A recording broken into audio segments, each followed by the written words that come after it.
Sementara itu, selama pandemi COVID-19, dunia pendidikan menerapkan pembelajaran jarak jauh melalui daring.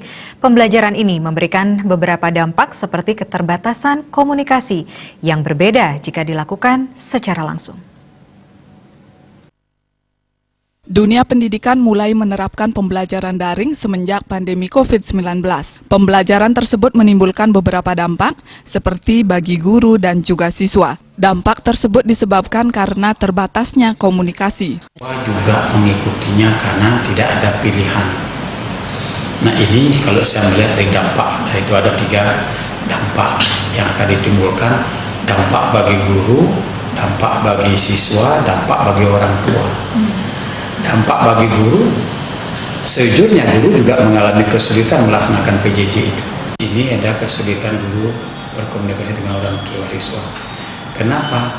Katanya ada keterbatasan komunikasi yang biasanya sekali waktu kan orang tua siswa diundang ke sekolah untuk membicarakan masalah-masalah yang berkaitan dengan masalah ke depan. Semua orang tua siswa mampu menjadi